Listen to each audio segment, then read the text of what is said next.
para nosotros la iglesia? ¿Qué es para vos la iglesia? Entonces recurrí a algún pasaje que es muy ilustrativo para que les pueda quedar acerca de qué es la iglesia. Y San Juan capítulo 5, un pasaje que me encanta. Después de estas cosas había una fiesta de los judíos y subió Jesús a Jerusalén. Y hay en Jerusalén, cerca de la puerta de las ovejas, un estanque llamado en hebreo Betesda, el cual tiene 5 pórticos. En estos yacía una multitud de enfermos, ciegos, cojos y paralíticos que esperaban el movimiento del agua, porque un ángel descendía de tiempo en tiempo al estanque y agitaba el agua, y el primero que descendía al estanque después del movimiento del agua quedaba sano de cualquier enfermedad que tuviese. Y había allí un hombre que hacía 38 años que estaba enfermo. Fíjense ustedes cuánto tiempo. Cuando Jesús lo vio acostado y supo que llevaba ya mucho tiempo, así le dijo: ¿quieres ser sano? Señor, le respondió el enfermo, no tengo quien me meta en el estanque cuando se agite el agua, y entre tanto que yo voy, otro desciende antes que yo. Jesús le dijo: levántate, toma tu lecho y anda. Y el hombre al instante se levantó, sanado, tomó su lecho y anduvo, y era día de reposo aquel día. Y después voy a seguir leyendo algunos versículos, porque el libro de Juan nos enseña, después de cada milagro, que son 7 nomás, y diferentes a los demás de los otros evangelios, nos enseña siempre un discurso, hay una enseñanza después de cada milagro. Por eso siempre decimos que es bueno para una persona nueva enseñarle el libro de Juan, porque es más espiritual en ese sentido, no es tanto cronológico de las cosas que pasan, sino que después de cada uno de estos milagros, que son diferentes a los de los sinópticos, de los demás evangelios, hay un discurso, hay una enseñanza, hay una continuación, ¿no es cierto? Entonces, por eso es interesante el Evangelio de San Juan. ¿Qué es la iglesia para nosotros? Y usted dirá, ¿qué tiene que ver esto con la iglesia? Bueno, el Espíritu Santo me guió, porque dice allí que tenía 5 pórticos, este lugar donde se reunía la gente. Y cuando hablamos de iglesia, estoy hablando de lo que significa la palabra iglesia. En el griego significa asamblea de llamados. O sea, es el grupo, son todos los llamados, todos los que vengan. Entonces no es un edificio, sabemos llamar templo a lo que es un edificio, pero usted piense en esto, una asamblea de llamados, no hay fronteras. No tiene un lugar específico, pero sí es un lugar, es un sector de gente que se reúne llamados por el Señor, para que usted entienda, porque iglesia somos cada uno de nosotros, también somos iglesia, pero en el sentido corporativo, y a algunos no les gusta mucho esto de hablar de la iglesia como institución, etcétera, pero ¿saben qué? Que es bíblico, es bíblico. La iglesia apostólica estaba organizada, y a veces a la gente, ¿no?, los intelectuales, no les gusta la iglesia con un formato que los hombres, porque es de los hombres, etcétera, etcétera, y la gente habla.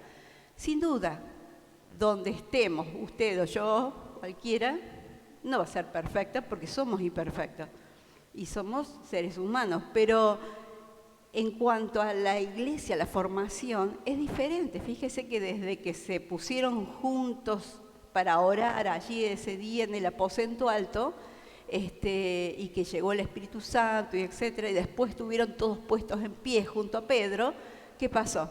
Allí empezaron a instruir a la gente y a predicar, y 3.000 vinieron y volvieron a predicar, y 5.000 vinieron, y comenzaron a organizarse, a tal punto que llegamos al capítulo 15 del libro de los Hechos y encontramos una iglesia organizada, instituida.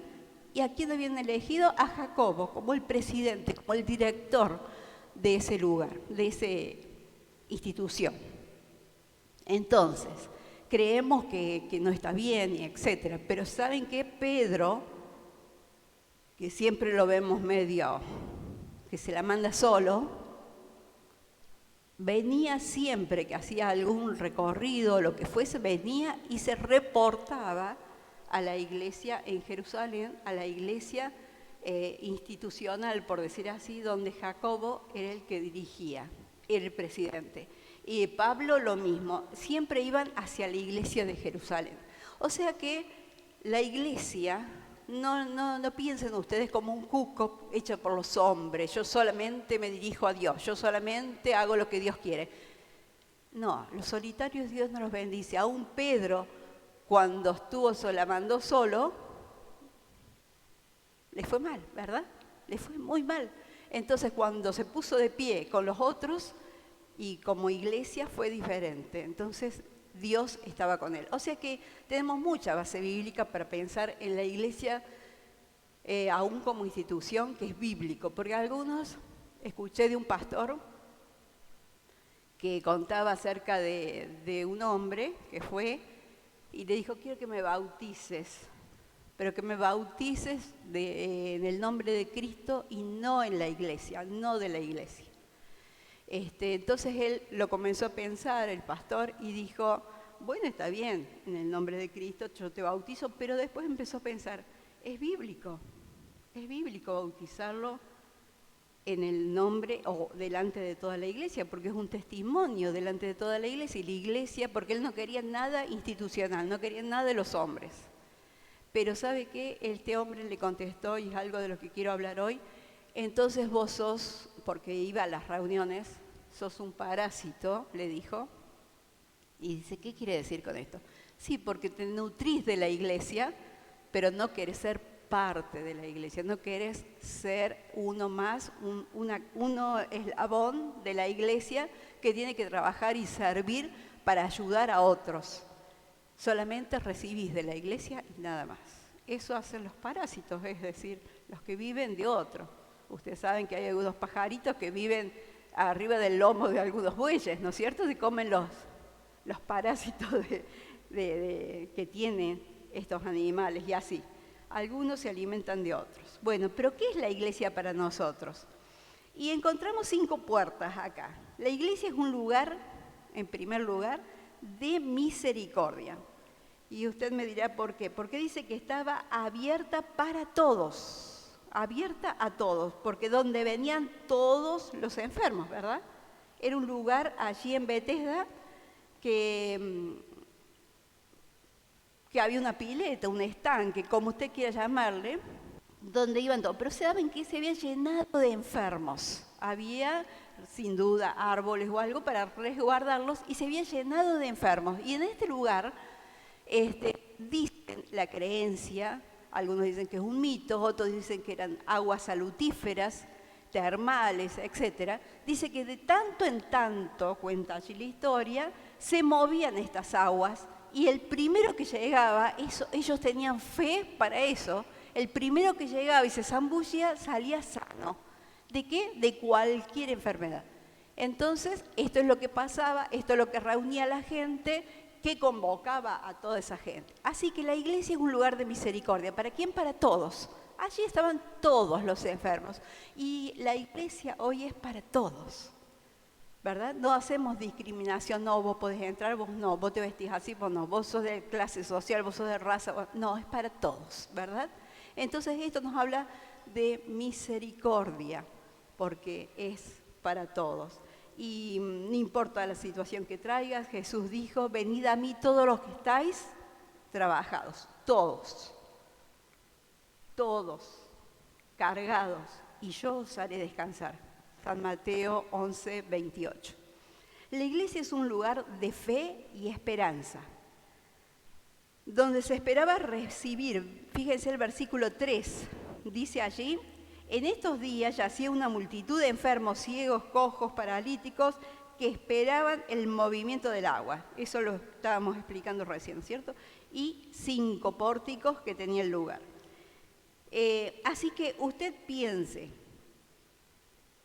esperaban recibir algo. ¿Qué estás esperando hoy? ¿Viniste con la expectativa de recibir algo? ¿Viniste porque es el último día y que dijiste, bueno, por 14 días no voy a ir, así que voy hoy? ¿Viniste porque se iban los chicos y querías verlos? ¿Por qué viniste? ¿Cuál es la expectativa que trajiste para adorar a Dios? ¿Para buscar su rostro? ¿Para buscar un milagro? ¿Para buscar una sanidad? ¿Una solución? ¿Una respuesta? Que Dios no se tarde más, por favor, para cumplir. ¿Por qué viniste? Hay muchas expectativas, necesidades. Bueno, aquí dice el texto también que esperaban el movimiento del agua. Esperaba. Todos estaban ahí, ¿no? Decían, tendrían un vigía, no sé, allí vos gritá, no sé cómo harían para todos mirando hacia ese estanque, hacia ese lugar. Entonces estaban todos, imagínense, multitud mirando hacia un lugar que se movieran las aguas. Dios todo lo puede hacer. Y entonces el versículo 4 dice, porque un ángel descendía de tiempo en tiempo al estanque y agitaba el agua, y el que primero descendía al estanque después del movimiento del agua quedaba sano de cualquier enfermedad que tuviese. Aquí nos habla también de cualquier enfermedad, porque el Señor no hace excepción de personas ni tampoco de lo que necesite cada uno, ¿verdad? Para el Señor una sanidad de cabeza, un dolor de cabeza o un cáncer es lo mismo. Y recuerdo, y lo he comentado, que el reverendo Mar Cabrera, que a lo mejor alguno se acuerda de aquí, de este lugar, ya está con el Señor, este hombre de Dios al ministrar, tomaba un tiempo ministrando por las enfermedades y multitudes de gentes eran sanadas. La verdad que el Señor lo usaba con milagros tremendos. Y en un momento él se quedaba quieto y dice que él sentía, en su espíritu, él sentía sin ver, pero solamente lo veía en el espíritu, que algo venía como una bola de fuego y se repartía así y caía sobre la gente. Iba así y se repartía. Y en ese momento es cuando caía el poder del Espíritu Santo. Ustedes vieron como dice el hermano de la Conde, ahí está. Bueno, era de otra manera, pero lo sentía así. Y caía sobre cada persona y recibía lo que había venido a buscar, de cualquier necesidad. Y había paralíticos, ciegos, cojos, etc. Recibían en ese momento, porque el poder de Dios se diversifica en lo que nosotros necesitamos. Ahora, la iglesia es un lugar de sanidad y Dios puede sanarte hoy. En Hebreos, capítulo 4, versículo 14 y 15, dice, por tanto, teniendo un gran sumo sacerdote que traspasó los cielos, Jesús, el Hijo de Dios, retengamos nuestra profesión. Porque no tenemos un sumo sacerdote que no pueda compadecerse de nuestras debilidades, sino uno que fue tentado en todo según nuestra semejanza, pero sin pecado. Todos tenemos acceso a la gracia, todos podemos ser sanos hoy. ¿Cuál es la condición? Acercarse con fe. Y allí lo dice el texto también, dice que acerquémonos al trono de la gracia para alcanzar oportuno socorro. Oportuno. ¿Cuál es el oportuno? El que necesito hoy. Lo que necesito hoy, la necesidad que tengo hoy, Señor, suple en mi vida. Ahora, cuando yo pienso en esto, pienso en Jesús, que viendo la necesidad de todos allí, ¿cómo habrá estado el corazón del Señor? Si cuando vio la multitud también allí en el monte dijo, los veo como ovejas que no tienen pastor, los veo tan necesitados, los veo tan dolientes, los veo sufridos, los veo tristes, puedo ver sus almas. Eso significaba lo que Jesús estaba sintiendo en ese momento. Así que piensen en este lugar, una multitud solamente de enfermos, no gente que venía a escucharlo, no gente que estaba bien y quería solamente escuchar. Acá eran todos enfermos, cada cual tenía una historia para contar, como vos y yo tal vez. Pero él dice que vio un hombre, ¿solamente vio uno? Se vio una multitud. ¿No hubiera sido para nuestra mente pararse allí en este estanque y empezar a predicar? Hubiera sido genial, ¿no es cierto? Que una multitud que lo siguiera. Pero evidentemente no estaba en los planes del Señor, no lo pensó así, o pudo ver el corazón de cada uno de ellos, no lo sabemos. Pero vio un hombre que hacía 38 años, toda una vida. No voy a pedir que levanten la mano, que tienen 38 años, o menos o más, pero es mucho tiempo, ¿verdad? 38 años que estaba allí, postrado, paralítico, esperando también, igual que todos los demás, que se moviera el agua. Entonces Jesús le dijo algo que siempre me impactó esta pregunta y la he compartido ya muchas veces, porque ¿quieres ser sano? Le preguntó al paralítico. Y no dice la expresión de este hombre, no dice cómo lo tomó, no dice si se ofendió, no dice que me estás tomando el pelo, no. Simplemente dijo, no, claro, dice, pero no puedo. En otras palabras, no puedo porque cada vez que se mueve el agua, que hay una oportunidad de ir a ese lugar, a tirarme a la pileta, vos sabés que lo que está pasando, otro llega antes que yo, porque yo tengo esta imposibilidad en mis piernas, soy paralítico. O sea que para ir allá necesitaba de otro, para que lo ayude a tirarse a la pileta. Pero Jesús no quería todo, que le explicara todo cómo tenía que hacer él, sino le estaba preguntando si quería, necesitaba solamente una respuesta.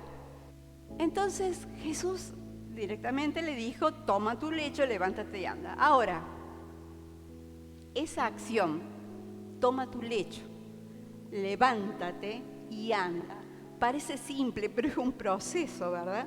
Dice allí, porque la iglesia es un lugar de servicio, ¿verdad? No todos están dispuestos al cambio de vida. ¿Has hecho planes? Cuando ya no tengas esta carga, ya no tengas este problema, no tengas esta enfermedad, no tengas este hijo drogadicto, no tengas este esposo que se emborracha, no tengas esta situación, ¿qué es lo que te sostiene, que te tiene y no te deja del todo servir a Dios o salir a ayudar a otros? Si era algo que te tenía ahí, Él lo tomó, se levantó. Hay una actitud de levantarme, de ser positivo, de decir, sí, yo puedo, nunca lo hice, pero lo voy a hacer. Voy a ayudar a otros. Ya en ese lugar había, ¿sabes qué? Ciegos, dice. Y en la iglesia también hay, ese es un pórtico. Hay gente que todavía sigue ciega, no tiene visión. Hay gente que todavía sigue coja, renga espiritualmente. ¿Sabes por qué? Porque un tiempo hace algo para Dios y después al otro día anda renegando de esto y rengueando porque no sabe cómo enderezarse. Otros son paralíticos, ni se mueven. Y otros son parásitos, viven de la iglesia. Es tu familia, son tus hijos que te contienen para servir a otros, servir a Dios, para servirlos a ellos mismos. Fíjense que allí en el versículo 17 del capítulo 5 pasó algo. Este hombre comenzó a andar, ¿sí? Lógico, nunca había andado, pero empezó a andar. Y empezaron los problemas. Cuando lo increpan a Jesús y le dicen que por qué hizo esto en el día de reposo, este era un día de reposo, Jesús les respondió, mi Padre hasta ahora trabaja y yo trabajo. Así que mientras tengas fuerza, mientras puedas, todo lo que te venga a la mano para hacer, hazlo según tus fuerzas. No estás testificando, no estás hablando del Señor, algo tenés que hacer, algo tenés que hacer. Y por último puedo decir que la iglesia, otro de los pórticos, puertas de la iglesia, es un lugar de perdón. El muchacho ni sabía, muchacho digo yo, pero este hombre, ni sabía quién lo había sanado, ni sabía quién era Jesús. Pero Jesús después lo halló en el templo, versículo 14, y le dijo, mira. Evidentemente el muchacho siguió las instrucciones que Jesús le dio, se fue al templo. Le dijo Jesús, mira, has sido sanado, no peques más, para que no te venga alguna cosa peor. El hombre se fue y dio aviso a los judíos que Jesús era el que le había sanado. Por esta causa los judíos perseguían a Jesús y procuraban matarle porque hacía estas cosas en el día de reposo. Vete y no peques más. Pero ¿saben qué? Los cristianos, los creyentes diría mejor, hacemos eso, salimos un poquito de la pileta de ser lavados, nos secamos un poquito, nos sacudimos y volvemos a las andadas. Por eso Pablo usó muchísimo en Efesios y Colosenses de revestirse del nuevo hombre, quitarse el viejo hombre, salir de esa estructura donde hemos estado antes. Antes ha sido sacado, ha sido sanado, ha sido limpiado, ha sido perdonado. No peques más. No peques más. ¿Para qué? ¿Para que no te venga algo peor? Ufa. Es que Dios castiga, es que Dios esto, es que Dios lo... No, son las consecuencias de pecar. No podemos evitarlas. Es inevitable. Vete y no peques más. Jesús nos enseñó todas estas verdades. Y en el libro de Hebreos, que me fue, Hebreos capítulo 2, ya estoy terminando, Hebreos 2, versículo 16, dice, porque ciertamente, hablando de Jesús, no socorrió a los ángeles, sino que socorrió a la descendencia de Abraham, a nosotros. Por lo cual debía ser en todo semejante a sus hermanos, a nosotros, Jesús, para venir a ser misericordioso y fiel sumo sacerdote en lo que a Dios se refiere para expiar los pecados del pueblo. Así que, queridos hermanos, dice el versículo 18, pues en cuanto él mismo padeció siendo tentado, es poderoso para socorrer a los que son tentados. Si vos y yo estamos pasando por una situación y que no podemos salir de ahí o no nos damos cuenta o recién ahora caemos, nos cae la ficha de que estoy haciendo mal, has pecado. Como dijimos en el versículo 16 del capítulo 4 de Hebreos también dice, hay un trono abierto. Vení, es el momento oportuno. Hoy es el día de salvación. Hoy es el día de reconciliación. Hoy es el día que podés acercarte a la gracia. Vení al trono de la gracia. Allí vas a encontrar lo que a lo mejor perdiste en el camino. Porque, como te dije, muchas veces nos sacudimos y volvemos. Somos como los perros, ¿no? Que se sacuden y se vuelven a tirar a la tierra. Y uno dice, pero escúchame, recién lo baño.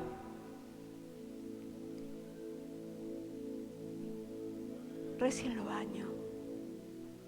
Hemos sido limpiados a un precio muy, muy grande. ¿Saben que allí David sabía lo que significaba la casa de Dios, la iglesia? Una cosa he demandado, una cosa, dice el Señor, dice acá, dejó escrito el Espíritu Santo, y esta buscaré, dijo David, que esté yo en la casa del Señor todos los días. Este es tu deseo, este es tu anhelo, una sola cosa, o una sola cosa he deseado que pueda viajar a Estados Unidos, una cosa he deseado que tenga una lancha, una cosa he deseado que tenga una casa, una cosa, no. David dice que esté en la casa del Señor todos los días para contemplar la hermosura del Señor y para inquirir en su santo templo. Salmo 27:4. Así que este era su deseo, una sola cosa he deseado. Y también dice, ciertamente el bien y la misericordia, en el Salmo 23, me seguirán todos los días. Y en la casa del Señor moraré por largos días. Él sabía lo que quería, él sabía dónde estaba enfocado, en la casa de Dios. 5 pórticos tenía este lugar y yo solamente mencioné 5 cosas que puede significar la iglesia. Es el lugar donde todos nos cobijamos, somos hermanos, necesitamos del Señor, pero por sobre todas las cosas necesitamos ponernos en conexión, nivelarnos con el Espíritu Santo y con el Señor y decir, he sido lavado, no quiero pecar más. Yo dejo esto y me voy para allá. Eso es santidad, separado del mal, para servir a Dios. Y esto nos habla del temor a Dios, de seguir sus pasos, de seguirle a Él, de acercarme a Él cada día. Hermanos, 14 días vamos a estar sin juntarnos. Vamos a estar a través de las redes. No se lo pierda, compártalo con otro. Decir, mira esto, a veces mandamos tantas giladas, perdóneme. Comparta la palabra de Dios, comparta un culto, si no lo quiere ver, cuando más el otro directamente lo borra. Pero mándelo. Usted puede hacerlo, es una manera de servir. Ore, conéctese, tenga por lo menos 5 contactos nuevos a los cuales ministrar. ¿Qué es ministrar? Es servirles acerca del Señor. Hágalo, póngase, escríbale un versículo de la Biblia. Escriba algo, escríbalo en un papel, sáquele foto, hágalo como quiera. Pero hágalo. No puede ir, no importa, no se haga tanto problema. Algunos dicen, vamos a salir a la calle, vamos a hacer, pero haga lo que tiene que hacer. Si lo mínimo a veces no lo hacemos y queremos hacernos los héroes, escúcheme, si hiciéramos lo mínimo, hermanos, si cada uno mostráramos lo mínimo, este lugar estaría lleno y haríamos cola. Lo mínimo. Póngase de pie, por favor.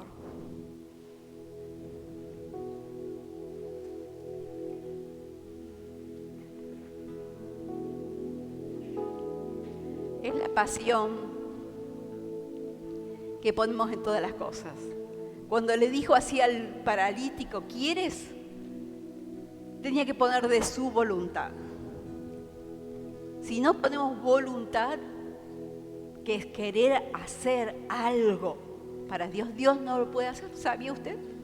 Que Dios es omnipotente, Dios todo lo puede, pero le ha dado libre albedrío al hombre, así que en ese momento está atado en el sentido de que si yo no le doy permiso, Dios, porque es Dios y está comprometido a su palabra,